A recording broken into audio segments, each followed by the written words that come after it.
Hello, I'm Jennifer Buehler here with Everyday Advocacy, and I'm so pleased to be talking to Nicole Lintemuth, the owner of Bettie's Pages in West Michigan.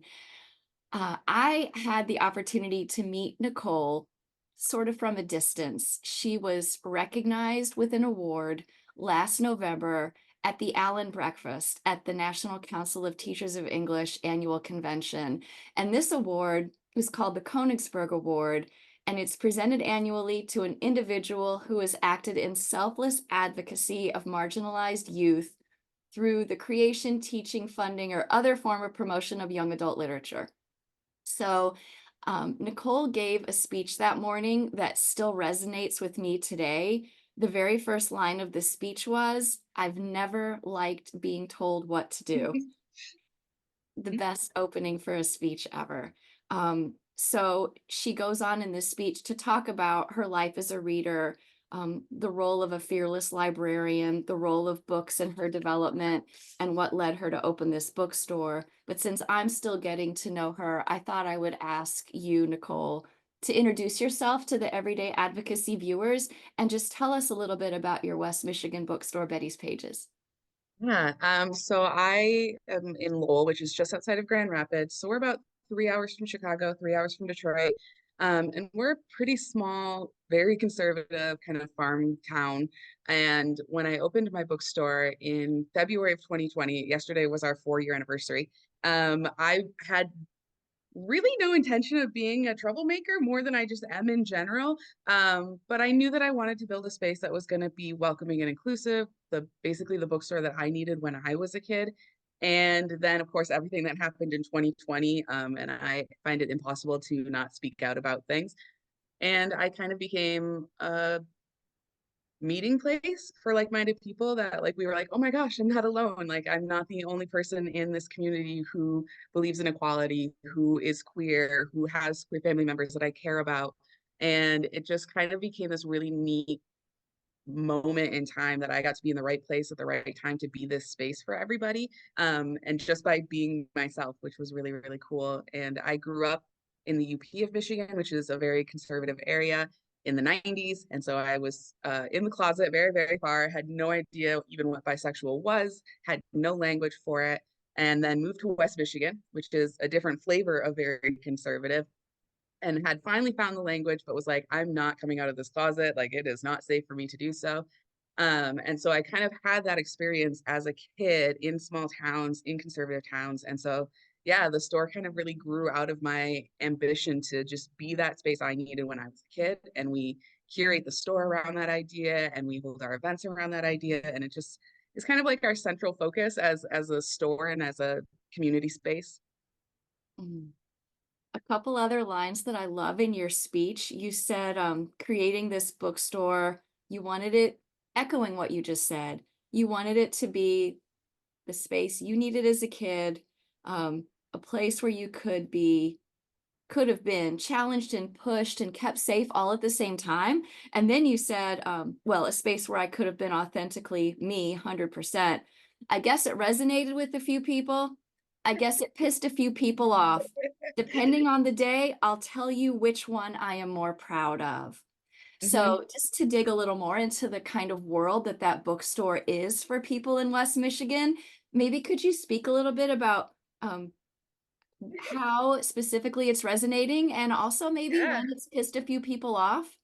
Absolutely. So one of our just kind of biggest places of resonation is that kids get to see a happy, successful queer adult, like just living their life, and that, my identity is just a part of who I am. It's not anything big or dramatic other than the fact that I just happen to be a dramatic person. But like they get to see that and they get to see what I never got to see. And that's a huge thing in our community because that kind of representation is just not very present. We often get told like, oh, just go to Grand Rapids, where it's also still not particularly present, or go to Grand Rapids or Chicago or Detroit. Like go away to be who you are. Don't be who you are here. And so for me, getting to be that in our community so that our kids get to see like, no, you can be who you are in your hometown. Like you deserve that. As one of like the really coolest things. And alternately, like I get so many parents and grandparents and aunts and uncles who come in and go, my whatever just came out to me as insert, alphabet here, and I don't know what that means, and I want to support them. Like, what should I do? And I'm like, every time one of those comes in, I get a little like weepy because I'm like, you're doing it already. Like you are doing the thing. Like you just need to just keep doing this. Here's some resources. And like that is such a special thing. And it tends to be that like I get one of those customers on days where I'm like, why do I do this? Why do I put up with the stress of, self-employment and owning my own business and all of these things? And then they come in the door and I go, that's why, right there. That's why we do this. And then on the other hand, there are a lot of people who just wish that I would go away. Like they're like, we don't mind that you're, bi or whatever. Just do it over there. Like, do you have to do it here? Do you have to cause trouble? And I go, yes, like just me existing apparently is causing trouble. But as we opened in 2020, there was everything with the shutdown with COVID. And then the summer of 2020, in our small town, there was some local politics drama that was happening. And a group of people decided that they were going to have a Second Amendment march through our downtown, and they were going to bring their guns and they were just going to walk up and down Main Street. And that's at the time was where my business was. And I was like, um, I'm not okay with like the world thinking that this is the only way that our community like thinks. So like even if I'm the only one, I'm gonna set my sign. We had a sandwich sidewalk sign out there.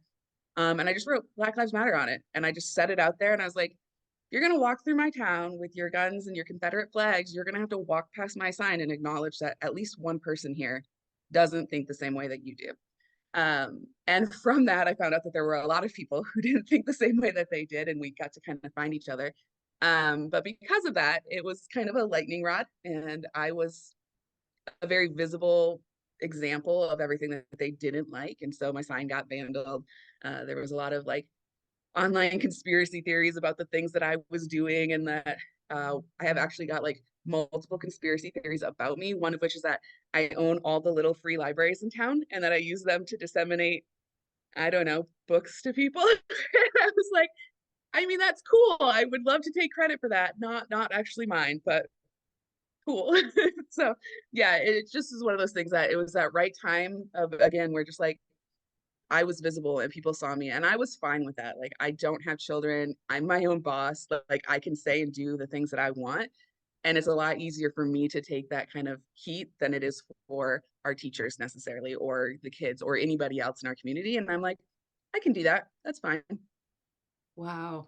That is really ironic that of all the conspiracies these Yeah. people could have come up with, the one that they chose was to associate you with little free libraries. I'm not mad about it. I was like, that's so cool. I wish I could take credit for that, but nope, not me.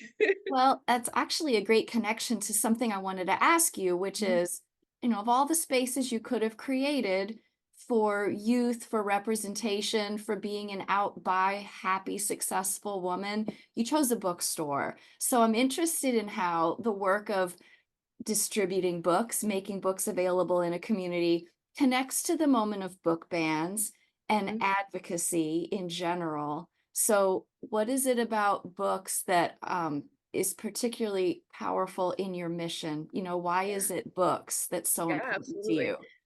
I grew up in a small town. I read, I think, every book in our library. I That was how I got to see the world. This was the 90s, the internet wasn't really a thing. Like books were it. That was how I got to travel the world and meet different people and learn about things that I didn't get to see in my very small, very homogenous town.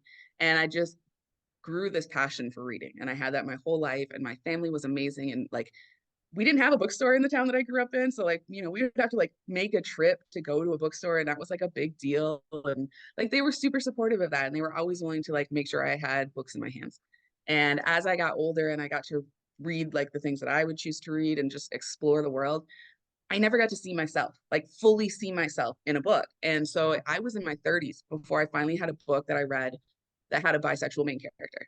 And then it was a couple of years later before I finally got to see a woman who was bisexual as a main character in a book.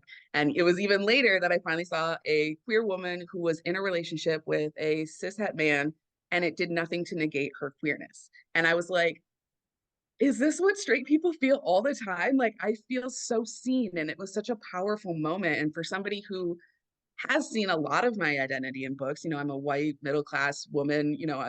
I've seen lots of parts of myself in books, but to finally see my whole self was just a revelation. And it was around that time that I was like, not happy at my job. I worked in banking. It was fine, but I was like, I can't do this for the rest of my life.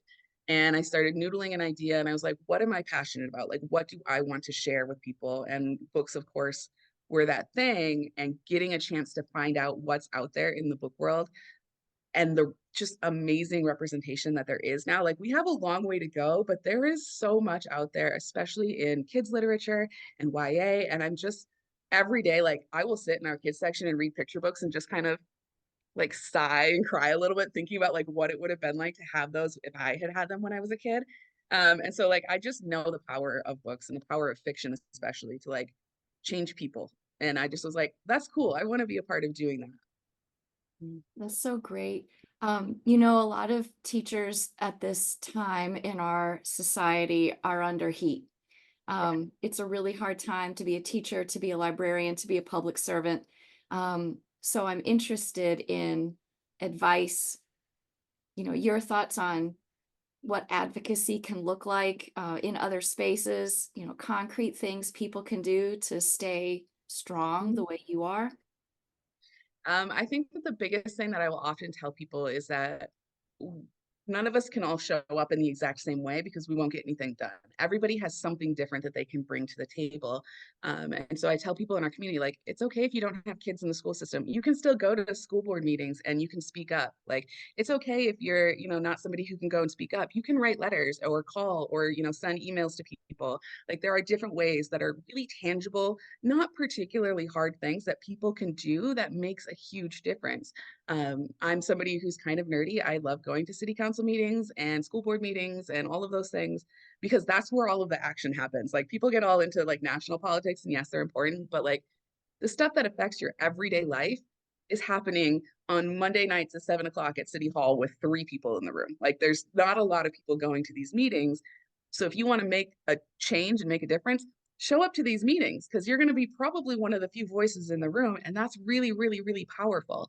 And so I just kind of always want to encourage people to do that. And then I also tell them, like, if you're nervous about getting up and speaking, don't be. Like, I've sat in enough of these meetings and heard just absolute word salads come out of people's mouths. Like, I'm like recognizing that they're saying words, but they make no sense. So I was like, I promise you won't sound, you'll be fine. You'll be fine. I've heard way worse. And so yeah, that's what I always like to regularly tell people. Like, so many people feel like, well, I can't say anything, I'm not, it's fine. Like, it's not my thing. Like, I don't have kids. Why don't, if I say anything, people will look at me weird. It's like, no, you pay taxes. You have a part in this. You want to have doctors and electricians and all of them in your community. You want to have a say in making sure kids are well educated. Like, you have a stake in this too. And so that's what I always just really emphasize is that everybody can and should get involved. And then finding community, like finding out that you're not alone in your community is the biggest, like you get to be like, okay, I thought I was crazy or I thought I was the only person here. And you find out that you're not. And suddenly you're like, have energy and you have excitement. And you're like, oh, okay, like this is great. And so I just always like encourage people, like, go and find that community, like whether it's online or in person or whatever, like find those people in your area and you will be amazed at the like transformation that makes in your experience. We're a town of about like 4,000 if you include like the surrounding areas.